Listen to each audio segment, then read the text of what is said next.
If it's Monday, former President Trump takes the witness stand and lashes out, attacking the court and the judge during his testimony as part of a civil fraud case that could end up crippling his business empire. Plus, a 5-alarm political fire for the White House just 1 year from Election Day, as new polling has President Biden trailing former President Trump across 5 critical battleground states that Biden won in 2020 and cannot lose in 2024. And Israeli forces push deeper into Gaza, saying they've effectively cut the besieged region in half amid new strikes and growing pressure from the U.S. and other nations for a humanitarian pause.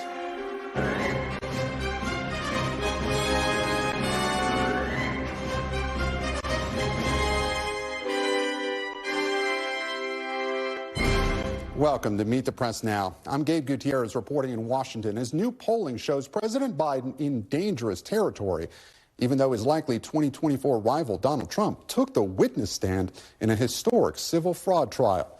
Former President Trump just wrapped up testifying in New York after spending 5 hours on the stand. It's been a day of wild and at times seemingly uncontrolled testimony that's had him repeatedly insulting and clashing with the judge who will be deciding this case. He spoke to reporters as he left the courtroom, continuing his unsubstantiated and baseless claims about the case. And this is a case that should have never been brought, and it's a case that now should be dismissed. Everything we did was absolutely right. To think that we're being sued and spending all this time and money, and yet people being killed all over the world, that this country could stop. With inflation and all of the other problems that this country has, I think it's a disgrace. Moments later, we heard from Attorney General Letitia James responding to the former president's comments and testimony. He rambled, he hurled insults, but we expected that. At the end of the day, the documentary evidence demonstrated that, in fact, he falsely inflated his assets to basically enrich himself and his family. He continued to persistently engage in fraud. The numbers don't lie, and Mr. Trump obviously can engage in all of these distractions, and that is exactly what he did, what he committed on the stand today, engaging in distractions and engaging in name-calling. Mr. Trump's testimony was described by our NBC News producer in the courtroom as unrestrained. At one point, he called the judge, Arthur Engoron, a fraud, while claiming the trial was politically motivated. Things got so out of hand that the judge instructed Trump's attorneys to, quote, control him. At the heart of the trial are allegations by New York's Attorney General that Trump and his family falsely inflated the value of their assets in order to get favorable treatment from banks and insurers.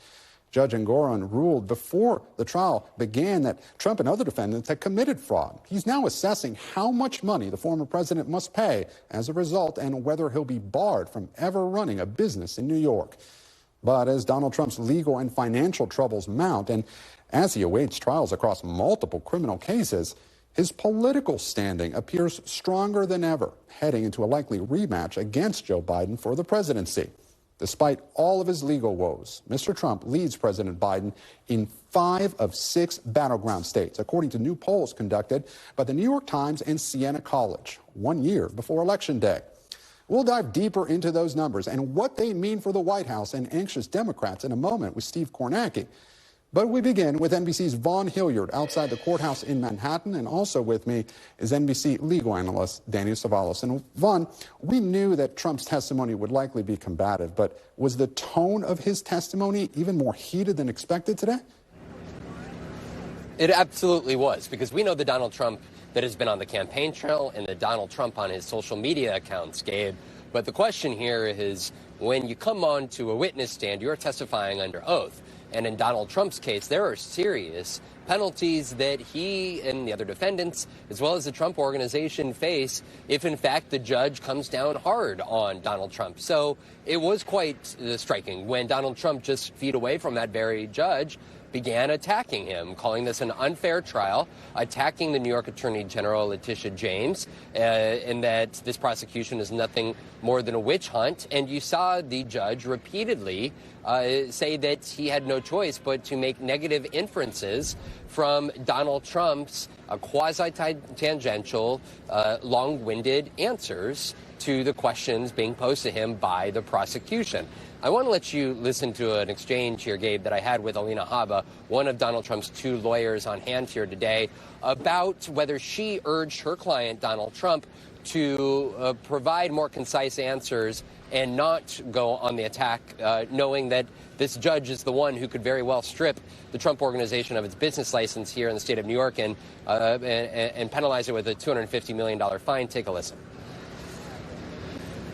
Are you concerned by the judge's statement that President Trump's longer answers, that he draws negative inferences from those longer answers? So let's be clear about why the judge said that. The judge doesn't like when President Trump explains what actually happened because it's not good for his narrative. So right now we're sitting here doing a whole dance, and the only thing they want are facts that are bad for Trump. That's why he's silencing him. That's why he's telling him short answers. And that's why he's clearly enraged. His face is red. He came in hot, and he doesn't know how to handle him. Donald Trump's two lawyers, Gabe, Alina Habba, who you saw right there, as well as Chris Kise, very much echoing their client, the defendant, the former president of the United States, Donald Trump, from inside of that courtroom here this afternoon. And Vaughn, you've been covering Donald Trump for a while. Aside from the theatrics, was there any value added from today's testimony? There absolutely is for the New York Attorney General's office. Number one, they have Donald Trump under oath. And in one situation, Donald Trump acknowledged that the statements of financial condition, many of which he himself personally signed, as well as his own sons, were used in order to secure more favorable loans and tax benefits. Donald Trump acknowledged that he knew that to be true. Of course, Donald Trump also, as it pertained to his apartment in Midtown Manhattan at the Trump Tower, he acknowledged that the size of it and the value of it was overstated by about 3 times. However, for Donald Trump and his defense team, he also mounted his own defense, making the case that the Trump brand was worth something like $10 billion, and that, in fact, there are other properties that were undervalued. And so for Donald Trump, somebody who is very much enjoys taking the microphone and being his own defense, best defense, it felt like he had the opportunity to air out his grievances and his frustrations and his own legal defense over the course of hours in front of the judge that will ultimately decide his fate. And Danny, I want to get your legal perspective here. From that legal standpoint, how did today go for Donald Trump?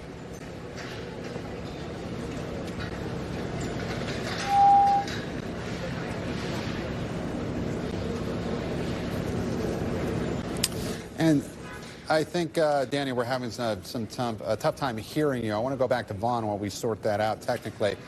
Vaughn, I want to go back to you. From a political standpoint, did Donald Trump do any serious damage to himself today? I think for Donald Trump here, he was already found liable, Gabe, in a summary judgment by this judge to have inflated the value of his assets in order to secure those more favorable loans and tax benefits fraud. But now the question is, how can Donald Trump best use this to his political benefit? Because legally, he is facing some serious consequences. Again, that potential $250 million fine, potentially the suspension of the business license for the Trump Organization in New York. And that's where Donald Trump really has one outlet at this point, and that is politically. 1 year from now, we're talking about the general election for the White House in 2024, and Donald Trump not only posting on his social media account today, but also sending out a fundraising email noting that he was on the stand. He's gone on the attack against the Attorney General, suggesting that she purely is a Democrat with political intent, what he calls election interference. And so for Donald Trump, we saw this with his mugshot. We saw this with the other criminal indictments that he faces. He is trying to make the best of these, I guess, dire circumstances for him stemming from this lawsuit, in trying to make some political benefit out of it by convincing the millions of Americans that he'll lean on to vote for him in the White House, that, in fact, this is all about the weaponization of the justice system in the United States today. And, Danny, now that we have the audio issues sorted out, I want to bring you back in. From that legal standpoint, how did today go for Donald Trump? Not particularly well, but I think in Trump's mind, he's already concluded that Justice Engoron is going to go a particular way, and that's not the way of the defense. So in Trump's mind, he's probably using this as an opportunity to sound off, probably thinking he can't do himself any harm. In terms of the substance of his testimony, when it actually got to the substance, there were no surprises. Consistent with what his children testified to, it was going to be some variation of two major bullet points. One would be that real estate in New York plus the Trump brand is so amorphous, it's whatever value somebody assigns to it. And then the second prong would be, look, I may have been a figurehead, I may have been the boss, but I relied on other people to handle this. Yes, I supplied them with information, but it was ultimately someone else's responsibility, the statements of financial condition and other statements, not mine, even though I may be at the top. This was always what he was going to say. It's consistent with what the Trump children said, and it really is the only thing he could say of substance that would be a benefit to the defense. But in terms of bickering with the judge, Trump really took a chance here and bet that Justice Engoron wouldn't do more than just admonish him. He might have even sent him to the back to the holding cell. But I think Justice Engoron and no judge wants to try and deal with the administrative nightmare that it would be to try to put a former president behind bars, even if for an hour. Yeah, and Danny, I want to pick up on that point. A jury will not decide Donald Trump's fate here. The judge will. So how bad of an idea was it for the former president to pick a fight with the judge who will be deciding his fate? It's a bad idea. And in addition, it's probably not the best idea. And I'm concerned that Trump's attorneys, the public statements they're giving on the courthouse steps, they need to be a little careful, because the court's ability to punish or sanction litigants is greater for attorneys than it is for parties, for defendants. And that's because we as attorneys consent, by virtue of being officers of the court, to the court's jurisdiction in a way that a party who is not there voluntarily simply doesn't. So the courts have said, when it comes to things like gag orders, it's easier to gag attorneys and sanction them and control their speech than it is for a party litigant like Donald Trump.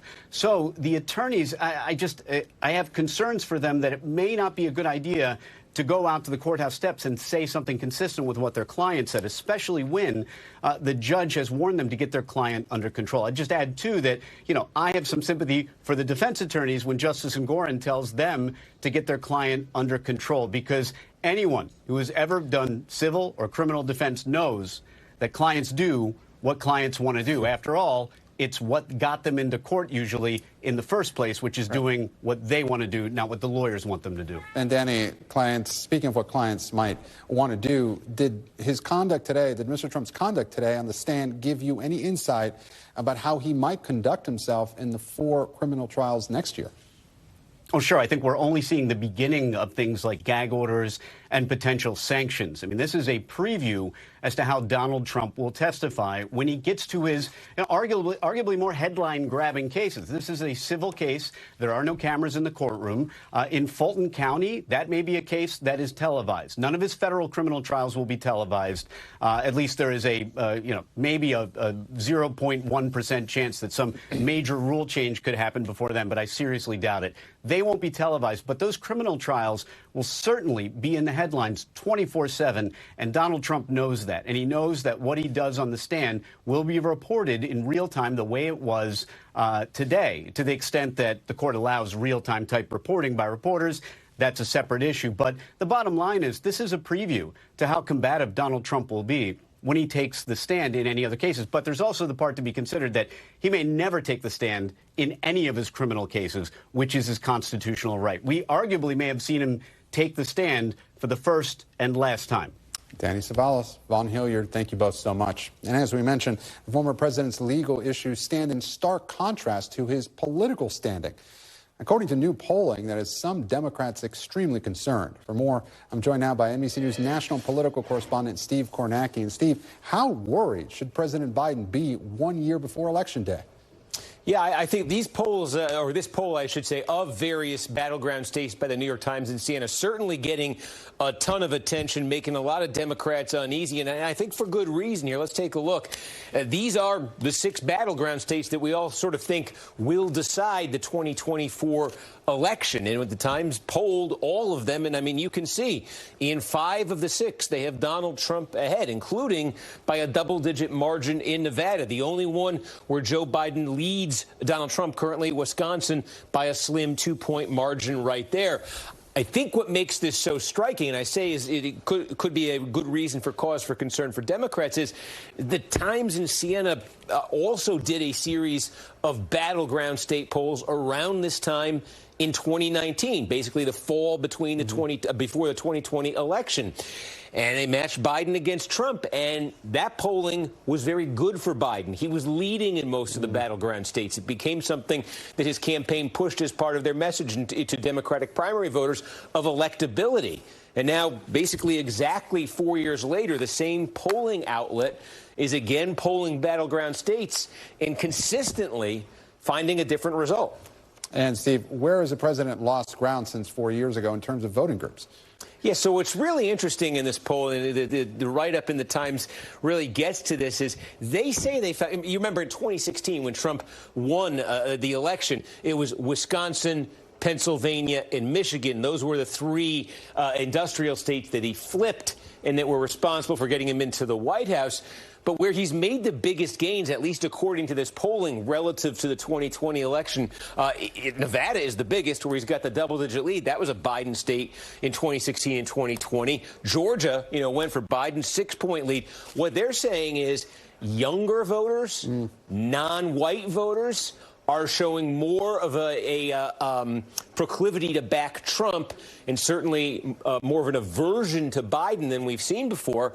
And how that manifests itself, just quickly, we could take a look here. The road to 270 Electoral College map, we'll be using this a lot over the next year. But, set it back to where it finished in 2020. Keep in mind, since then, we've had reapportionment. Some states have gained electoral votes. Some states have lost. Michigan, for instance, has gone from 16 to 15. So when you factor all of that in, the same result from 2020 with the new reapportionment, Biden actually starts off with 3 fewer Electoral College votes, Trump with 3 more. And those 3 states where he's shown the biggest improvement, Trump has, according to this polling, if he were to flip them, that's Georgia, that's Arizona, that's Nevada. You could see it would still put him short of 270. He'd be 268, Biden at 270. So even if he gets those 3, where he's made the biggest improvement, he still will need to win at least one of those Midwest states, Pennsylvania, Michigan, or Wisconsin. And Steve, before I let you go, you mentioned those changing demographics going for Trump. Is that why you think Biden is slightly ahead in Wisconsin, but barely?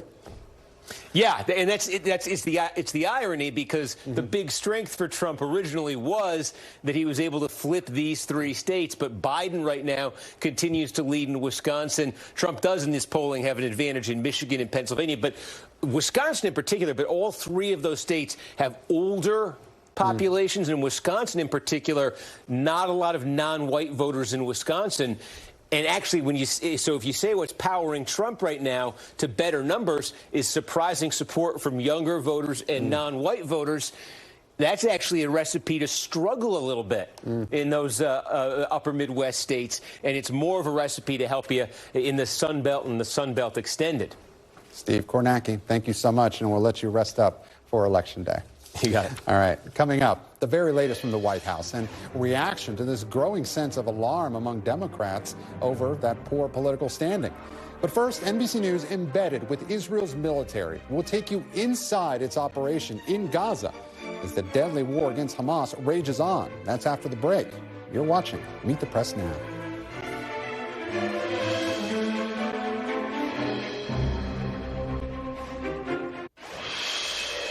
Welcome back. Turning now to the latest developments in the Israel-Hamas war. On the ground, Israel says its troops have now encircled Gaza City and reached the coastline, effectively splitting Gaza in 2. From the air, the IDF says it struck 450 targets inside Gaza over the last day.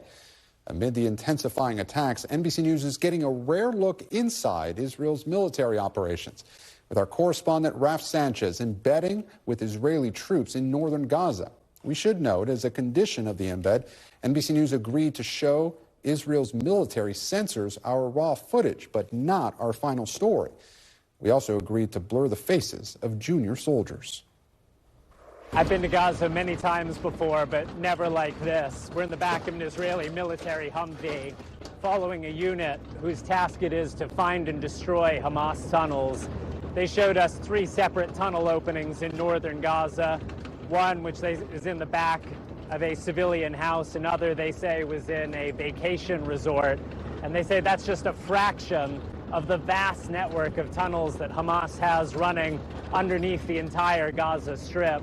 They say they so far have seen no sign of the hostages, but they're continuing with every tunnel they locate to look for any evidence of where those people might be.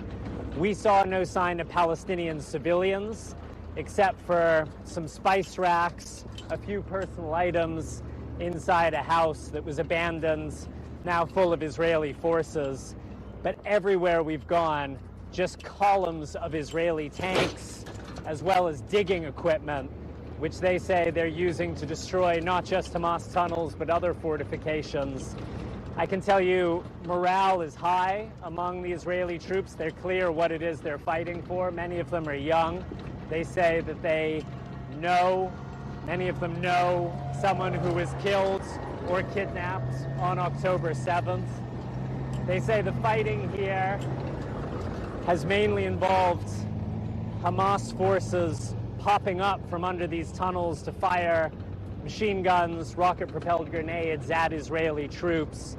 The devastation is just enormous here, and it seems even worse inside of Gaza City, inside of the big population centers. And we thank Raf Sanchez for that reporting inside Gaza. The IDF also says it opened a 4-hour window to allow safe passage to southern parts of Gaza, away from the most intense bombardments. But many Palestinians remain in northern Gaza, distrustful of promises of safe passage, or they're skeptical southern Gaza is any safer, as airstrikes keep ravaging the region. Hospitals are overwhelmed. I want to warn you, the images you're about to see are disturbing.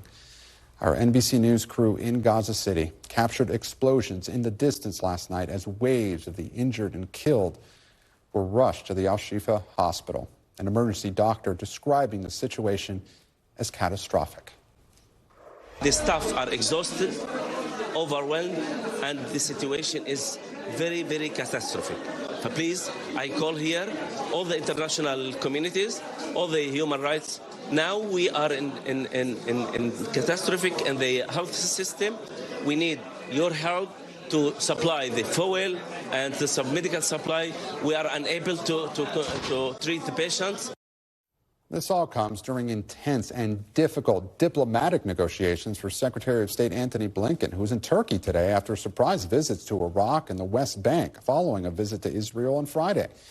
The U.S. continues to call for a humanitarian pause, but Israeli Prime Minister Benjamin Netanyahu has rebuffed calls for any ceasefire until the hostages are freed.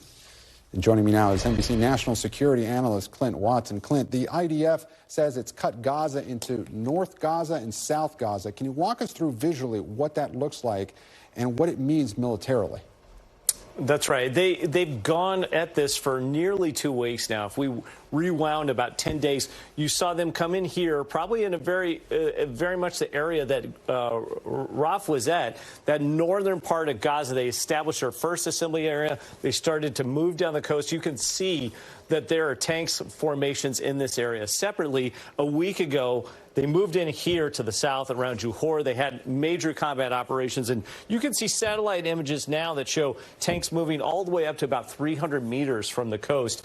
This is where Israel was already built up after the October 7th events, and they've made multiple crossings here to assembly areas. So they built a cordon all the way around the city. They have really broken northern Gaza off from southern Gaza at this point. And Clint, the IDF also says that Gaza City is encircled. So how significant is that population center for the Israeli military? Yeah, so the challenge now that you're going to face if you're the IDF is going literally block by block. You saw those tunnels, which are oftentimes under houses or apartment complexes. This area here, all the way through the middle, all the way through this section, and right along here, this is all major built-up area. This is more vertical than it is even horizontal. I mean, it's many stories high, oftentimes been ravaged now by airstrikes, which means some of the tunnels may be collapsed or broken down. The Israeli Defense Forces will say that those airstrikes are going after the underground command centers and tunnels of Hamas. Even when they get here, it is going to be very slow go. And in warfare, when you're going into urban combat, urban terrain like this, the pace is probably 25, maybe 20% what it would be in open ground. So it's going to be many days, weeks, and months before they even clear what is now Gaza City. So, Clint, where do you expect this ground offensive to go next? Israel has focused heavily on the north. When would you expect them to press to the south? Yeah, in terms of the broader Gaza landscape and just looking at how Gaza plays out in the bigger picture, I think the key thing is they're going to try and focus here, only in the north, really focus in this area in downtown Gaza, because that's where it's believed that most of the Hamas command centers are at. There have been airstrikes down to the south, but I'm not convinced that they're going to move to the south at any time until they've fully cleared the north. And even then, I think they'll be much more selective in terms of what they go after in terms of military targets. Clint Watts, thank you so much. I want to turn now to NBC's Aaron McLaughlin, who joins us now from Tel Aviv. Aaron, as the IDF strikes northern Gaza, Israel says it briefly opened a corridor for safe passage in the south. So as Israel urges people to evacuate, how much longer will these brief corridors remain an option?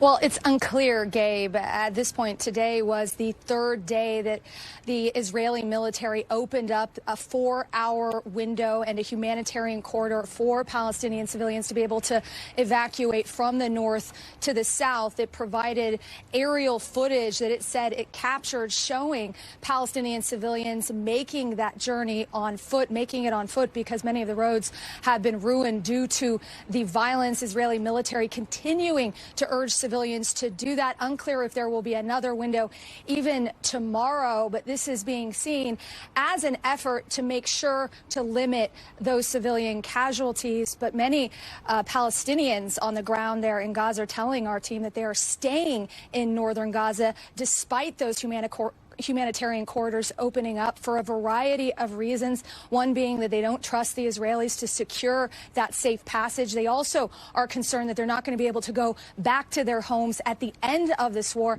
And then finally, they're also pointing to the Israeli strikes that have also been happening to the south, although not as frequent, not as severe as what we're seeing play out in the north. Although this weekend, there was an apparent Israeli strike in a crowded refugee camp to the south of the Wadi Gaza, which is the waterway that's demarking the north from the south, killing at least 47. That, according to the Palestinian Health Ministry. We were unable to verify that death toll, but Palestinians are looking at strikes like that and wondering why they should leave their homes in the first place. And Aaron, Secretary Blinken was in Turkey today after surprise visits to Iraq and the West Bank this weekend, which we mentioned. But how much of this shuttle diplomacy is focused on that humanitarian situation in Gaza? Have we seen any progress to get more aid into southern Gaza? Well, U.S. officials say there needs to be more aid flowing from Egypt into southern Gaza. Today, there were 74 trucks that made that crossing. American officials saying that is simply not enough. And so we're seeing this trip from Secretary Blinken tour the region over the weekend, meeting with Prime Minister Netanyahu as well as other leaders. And there does not seem to have been a consensus emerged from that trip. Secretary Blinken saying he's pushing for these so-called humanitarian pauses, the humanitarian pauses aimed at helping facilitate that aid to get from Egypt into southern Gaza, but also to help with the hostage negotiations, the thinking being how can you release hostages in the middle of all-out war. And so the U.S. is pushing for this. Still no consensus. The Israeli prime minister himself saying there will be no ceasefire until all hostages are released. It was the subject of a phone call between President Biden and Prime Minister Netanyahu that took place earlier today. According to the read of that call, President Biden once again raising that issue. U.S. officials say they're at the very beginning of this conversation. And Aaron, very quickly, on Israel's northern border, the IDF says it struck Hezbollah targets in response to rocket launches earlier today. What's the latest on that front? Yeah, that's right. According to the Israeli military, there was a barrage of rocket fire from Lebanon into northern Israel, reaching as far as Haifa. That barrage of rocket fire having been intercepted by the Iron Dome. It's significant because that is the farthest those rockets have reached since the 2006 war. It's seen as potentially an escalation, but also sort of more of the same sort of tit-for-tat violence that has happened across that border, something that people here in the region are watching extremely carefully, hoping that this does not inflame into a much greater war, a much bigger problem. Aaron McLaughlin live for us in Tel Aviv. Aaron, thank you. And up next, countdown to Election Day. We're live in Virginia in the final hours before polls open as the issue of abortion, the president's political standing, and the fate of a rising Republican governor are all on the ballot. You're watching Meet the Press Now.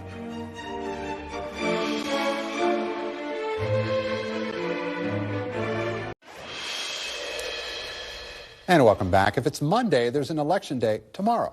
Voters are going to head to the polls in a slate of key races across the country that could give us some important insights into which way the political winds are blowing for Democrats and Republicans, and for key issues like abortion heading into 2024.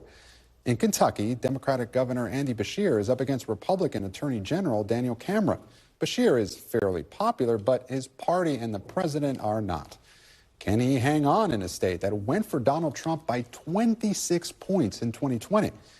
In Mississippi, Republican Governor Tate Reeves is in a tighter than expected race against Democrat Public Service Commissioner Brandon Presley, due in part to a multi-million-dollar welfare scandal. Meanwhile, the issue of abortion access is on the ballot in Ohio, as voters will decide on a ballot measure that would enshrine the right to an abortion into the state's constitution. Ohio is also voting on a measure that would legalize recreational marijuana. The issue of abortion is also key across a number of races in Virginia, where the state house is up for grabs, and so is Republican Governor Glenn Youngkin's agenda. NBC's Gary Grumbach has more on how the abortion issue is shaping the race in Virginia. Virginia Governor Glenn Youngkin is on the campaign trail. His name isn't on the ballot, but his conservative priorities are. What happens when we play? We win! All 140 seats in Virginia's General Assembly are up for grabs. Right now, the Republicans control the House of Delegates, while Democrats control the state Senate. Youngkin and his allies hope to hold the House and flip the Senate. We are the party of hope. They are the party of fear. And hope beats fear every single day of the week. Every day of the week. Republicans, in control of both chambers, would pass Governor Youngkin's legislative agenda with ease, including laws on school choice and abortion. Virginia is the last state in the South without significant restrictions on abortion rights, and Democrats have blanketed the airwaves with warnings to voters about what's on the line. You don't have to look far to know where MAGA Republicans want to take Virginia. Just look what's happening around us. Republicans say they're pushing for a limit on abortion, not a ban. I don't support an abortion ban, period. At campaign events in the final days of the race, Republicans were not focusing on abortion, but rather the economy, public safety, and education. All the Democrats want to talk about is abortion. It's time to talk about the things that are going to make a big difference for every Virginian family. But Democrats believe the abortion issue is key to their success. People are scared because they've seen what's happened in other states. You know, it starts with one ban, then it's a second ban, and then you see punishment start to get more and more strict. Voters at both Democratic and Republican events told us they do have strong thoughts on the future of abortion rights in the state. There's a lot of fear we could turn into a state that is not safe to be pregnant in. I feel like the unborn baby does not have a voice, and everyone else over here has a voice, and we have to be that baby's voice. A big Republican win on Tuesday could signal that a 15-week abortion ban is a winning position for the GOP in swing states in 2024. It could also serve as a launching pad for the term-limited governor's next move, something he's been asked about repeatedly. I've been at the Rockingham County Fair, not the Iowa State Fair. I'm campaigning across Virginia and focused on Virginia, not in New Hampshire, not in South Carolina, not in Nevada. I'm focused on Virginia, and that's where my attention will continue to be. Virginia's off-year elections, a preview of what's to come nationally in 2024. And Gary Grumbach joins me now live from Fredericksburg, Virginia. And Gary, when you talked to Governor Youngkin yesterday, he framed the abortion issue as a potential unifying issue for Virginia. What'd you make of that? So his whole take is that it is a consensus builder, that 15 weeks with exceptions is something that people can support. But polling, frankly, just shows otherwise. A recent Christopher Newport poll out of Virginia, out of the state of Virginia, says that more than 70% of Virginians don't want any changes to the way abortion is right now in the state. And currently it is at 26 weeks and a single day. But looking at this nationally, seeing what happens tomorrow could really play a role in what happens nationally in 2024. Because if Republicans do flip the state Senate in Virginia tomorrow, they will have a trifecta for the first time in a decade in this state. And that would be a very big deal, not only for the policies that Governor Youngkin wants to put in place, things like abortion, related to education. He's been very big on the idea of parents matter and the idea that parents have a bigger role to play in their children's life. But it also has a role to play in perhaps Governor Youngkin's political future. Gabe? Gary Grumbach live for us in Virginia. Gary, thank you. And turning now to the White House, where President Biden is facing a growing number of political challenges. Less than stellar polling, new concerns that his economic message is not resonating, and a growing divide within the Democratic Party over Israel. The president was in his home state of Delaware today, touting his Bidenomics agenda, despite concerns that voters, Democratic officials, and even the president himself don't really like the Bidenomics branding. Meanwhile, President Biden is also facing challenges to his foreign policy agenda as more and more Democrats demand a ceasefire in Gaza. Over the weekend, thousands of protesters took to the streets here in Washington. And this morning, the gates of the White House were still covered in red paint from those protests. Joining me now is Aaron Gilchrist from outside the White House. And Aaron, how is the Biden campaign reacting to these new poll numbers that show him lagging behind Trump in 5 out of 6 key swing states?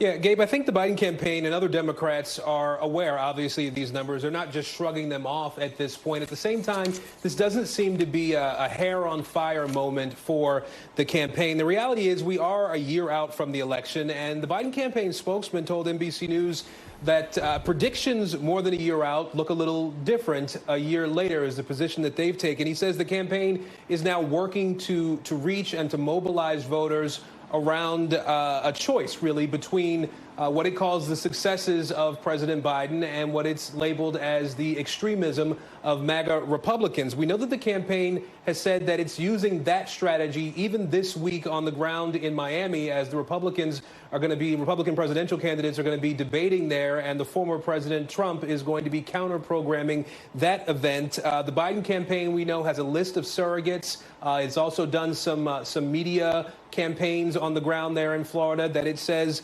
is going to be a part of the effort to capitalize on some of the political attention that is focused in that area this week. Our Monica Alba also reported that the campaign is hosting some events in Florida around those debate events that will be focused on Latino voters and on black voters at the same time. So that's a strong part of the strategy going forward that we are obviously going to see this week, but we can expect to see more as the campaign really starts to ramp up. Aaron Gilchrist outside the White House. Aaron, thank you. And let me bring in now my panel. Leigh Caldwell, co-author of the Early 202 at the Washington Post. Symone Sanders-Townsend, former senior advisor to Vice President Harris and host of Symone on MSNBC. And Brendan Buck, former press secretary to Speaker John Boehner and an NBC News political analyst. Thank you all so much for joining us. Now, Symone, of course, you were a senior advisor to the Biden-Harris 2020 campaign. What do you make of these poll numbers? They don't look good, but it's a year out, and there's still time to turn it around. Polling in 2019 before the 2020 election also did not look great for Joe Biden, but he turned it around. So I do think that they should pay attention because the support has been soft with some key constituencies, young people, black voters, particularly black and Latino men, for example, and that is something that I spoke to Quentin Folks, the deputy campaign manager, about on my show yesterday, and they are taking it seriously, but they said they're not concerned about these polls. Well, Brendan, 71% of registered voters in these swing states say that President Biden is too old. So is that ultimately what some of this might boil down to? It certainly feels like it, and it's not just Republicans who say he's too old. It's independents and even some Democrats who feel like he's too old. And I understand the argument that he's only a few years older than Donald Trump, but he has aged more than Donald Trump, and I think we need to acknowledge that, and I think a lot of voters are saying that. I mean, if you're Democrats, you shouldn't be surprised by this polling. I mean, Joe Biden has been slipping and been soft for a very long time. That's why this doesn't just feel like some outlier poll that you can get rid of. It's been trending in this direction for a long time.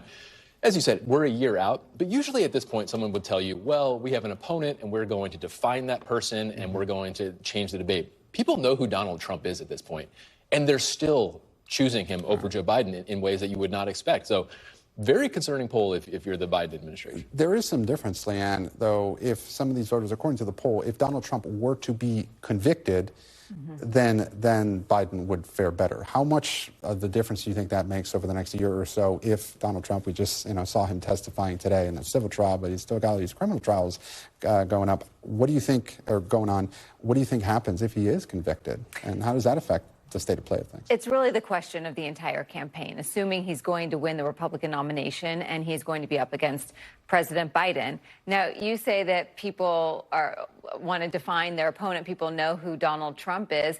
But Donald Trump, for the most part, yes, he's in the news with these criminal trials, but he's not, Democrats will say, not front and center in people's minds. He's not on social media every day, not getting access. He's not central to the news cycle on a every minute-by-minute basis. And so Democrats are betting that people will be reminded of who Donald Trump is once there is actually a campaign between the two. But Donald Trump's criminal convictions or upcoming criminal convictions, we'll see what happens, is going to be absolutely a determining factor in this campaign one way or another. And Leanne, when Democrats look at these polls, is President Biden still the best candidate to take on former President Trump? That's not what the polls say. Generic Democrat. Well, you have Dean Phillips, an unknown congressman from Minnesota. Unknown is a big word, but no one else was willing to jump in, and that is the thing. People are looking, Democrats are looking to 2028. They are skipping 2024. They don't want to upset the Democratic establishment, and so that's who Democrats have as the president. And Brendan, when Republicans look at these polls, does this signal Trump's strength or Biden's weakness? Well, I think certainly more about Joe Biden if I'm looking at this. I mean, the economy more than anything is going to be hanging around his neck. The White House likes to tout Bidenomics, and I think that was always a risky play. Inflation is not a thing that just goes away and everybody feels better, and they don't seem to grasp that. Even if inflation has slowed down, it's not like prices have reverted back to what they were before. And there's really no solution for that at this point. It's probably going to be painful for a long time. Right. And I want to read something that David Axelrod tweeted over the weekend that has seemed to have gotten a lot of attention. Symone, I want to get your take on it. Only Joe Biden can make this decision. If he continues to run, he will be the nominee of the Democratic Party. What he needs to decide is whether that is wise, whether it is in his best interest or the country's. Now, I was speaking with one person familiar with the Biden team's thinking on this. This person said, well, look, it's no real surprise. David Axelrod has consistently been a detractor of the Biden administration. What would you say? I would also argue, and I love Axe, but he was also a detractor of the 2020 Biden campaign. So I'm not surprised by this, but it's very disingenuous. Democrats, especially Democratic strategists, know. Republican strategists, anyone who is a professional politico, hell, the reporters know. Joe Biden is the president of the United States of America. Therefore, the head of the party that he is on the ticket of, he is a Democrat. And if the president of the United States of America is eligible to run for re-election and decides to do so, that's your nominee, baby. That's how it works. I know that that might not sound democratic, but that is the game. That's how it works. And so David Axelrod's comments are kind of crazy because Joe Biden did make his decision. He has started a re-election campaign. But was it the right decision? That's the question. Well, he made it, though. So, like, what we want, like, Joe Biden has been trying to be president since before I was born, okay? He's been running for president since 1988. The idea that he would get the presidency, beat Donald Trump, vaccinate America, finally have infrastructure week, make the largest investment in infrastructure since, like, the people that invented the interstate, and he's not going to run for re-election? I mean, I think the reason he can't run for re-election is it would be so painful for the Democratic Party to sort this out that quickly. And the people, the choices that they have are not necessarily going to make it easy for them to win. Okay. So moving to 2024, Iowa Governor Kim Reynolds is expected to endorse Florida Governor Ron DeSantis tonight during a campaign rally. And just moments ago, Dasha Burns spoke to her and DeSantis in an exclusive interview. I want to play a part of what they both had to say. We've got a lot of great candidates that are running for office. I consider them friends. I've had the opportunity to campaign with them. I appreciate all of them stepping forward and putting their lives and their livelihoods on the line to have the opportunity to represent this country. But I have to take a look at everybody. As somebody who's a leader, you should want people who are delivering big victories for their constituents, standing up for conservative values, which Kim has done. And it's almost like with Donald Trump, if you don't kiss the ring, you could be the best governor ever and he'll trash you. You could be a terrible, corrupt politician, but if you kiss his ring, then all of a sudden he'll praise you. Leanne, what do you make of those comments? Is this going to help him? I mean, congrats. He got the Iowa governor's endorsement. He's still 30 points behind Donald Trump. And it's not really a surprise. For the last couple of months, you know, and what is it, several months ago that Donald Trump started lashing out against Kim Reynolds because he thought this might be in the cards. But really, will this make any sort of dent? No. I mean, the evangelicals in Iowa have also publicly, the evangelical leaders in Iowa, I should say, have also publicly admonished Donald Trump, moved away from him and backed Ron DeSantis. And that is why Ron DeSantis is focusing a lot on Iowa. He thought he had an opening there. But if the polling is accurate, he's still, like I said, 30 points behind. Right. So I also want to get to something before we leave here. The other problem the president has been facing is the divide within his own party over the response to the Israel-Hamas war. Even President Obama weighed in over the weekend. Let's take a listen. It will require an admission of complexity and maintaining what on the surface may seem contradictory ideas. That what Hamas did was horrific, and there's no justification for it. And what is also true is that the occupation and what's happening to Palestinians is unbearable. And so if you want to solve the problem, then you have to take in the whole truth. And you then have to admit nobody's hands are clean. Former President Obama weighing in on this? Well, look, I think he is saying, frankly, what Obama has felt for a very long time. Even when he was president, he and Prime Minister Netanyahu had a notoriously frosty relationship because these are views that he has held for a long time. Look, I think that there has recently been a generational divide within the Democratic Party apparatus and how older Democrats and younger Democrats, more progressive Democrats, view the issue of Israel and Palestine.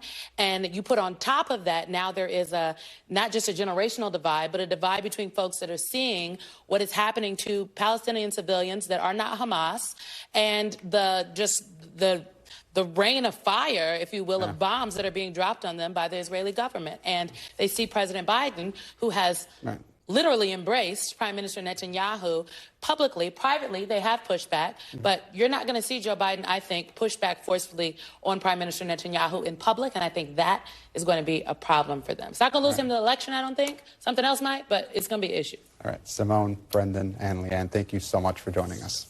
And still to come, we're digging deeper into the massive human toll of the Israel-Hamas war. You're watching Meet the Press now. Stay with us.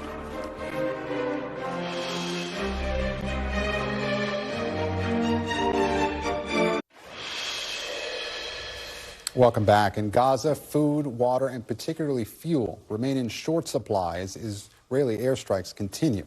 Gaza's hospitals, some of which are also serving as shelters for displaced civilians, are operating in dire conditions as they reach the bottom of fuel supplies. This morning, Gaza's Minister of Health said that 16 out of 35 hospitals and more than two-thirds of health centers in Gaza are now out of service. This afternoon, the United Nations Secretary General once again called for a humanitarian ceasefire, issuing a stark warning that Gaza was becoming a, quote, graveyard for children. I'm joined now by UNICEF spokesman Ricardo Pires. And Ricardo, as we just reported, that those are strong words from the UN Secretary General today. He's giving that striking warning that this is becoming so dangerous for children. What is UNICEF hearing from its workers on the ground as they try and provide aid to Gaza's children? Thanks for having me, Gabe. Horrific stories. The situation in Gaza is now a nightmare for children. It has been a nightmare for children for nearly a month. And indeed, it has become a graveyard for thousands of them. And it's a living hell for everyone else.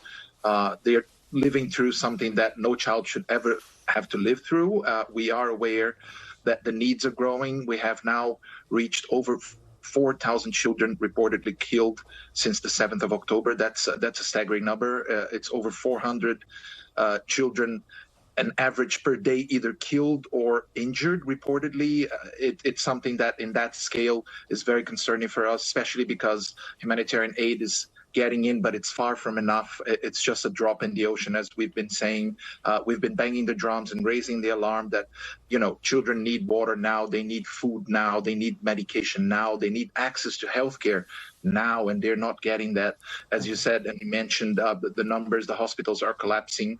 The hygiene and sanitation systems are collapsing as well. Water is contaminated. Children are ending up drinking contaminated water, risking themselves to other sorts of diseases. So it's a catastrophe for them right now, Gabe, and we really need it to improve.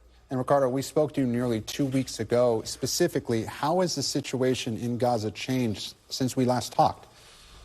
It's worsened. It hasn't changed in any positive way. The escalation of the conflict has impacted children even more. We're hearing more and more stories of children being missing, seeing their houses collapsing, their parents dying in front of their eyes. They're traumatized. They were already traumatized by many previous rounds of conflict in the region, and this one seems to be the worst by the numbers we're seeing. So all in all, that they're living through a deeper nightmare as days go by. And Ricardo, the Palestinian Health Ministry reported there was a strike on a pediatric hospital this weekend. What information has UNICEF been able to confirm about that strike? We haven't confirmed any information or verified any number of injuries or deaths of children in this strike. But as we know and we've seen through images over these last couple of weeks, health facilities and schools are being attacked. They're either being attacked collaterally as they suffer the damage from another target, or they are being attacked directly. And these places are sheltering civilians, women, children. If they come under attack, their lives are at risk. And Ricardo, unfortunately, we're running out of time, but I want to ask you one question. This weekend, Secretary Blinken called for more aid, and the EU also announced it was increasing its aid. So what's it going to take for that aid to make an impact? What's going to be the most helpful allocation of that money? Well, compassion and international law have to overcome violence and war right now. It needs to be agreed between all parts and all levels of diplomacy that it's a matter of death or life or death for children right now in Gaza, and this aid needs to get in, and it's just the beginning of it. We'll need much and much more as weeks and months come through. Ricardo Pires of UNICEF, thank you so much for your time. And that does it for today. I'm Gabe Gutierrez. Garrett Hake is back tomorrow with a special edition of Meet the Press Now, live from Miami ahead of Wednesday's Republican presidential debate. NBC News Now coverage continues with Hallie Jackson right now. Thanks for watching. Stay updated about breaking news and top stories on the NBC News app or follow us on social media.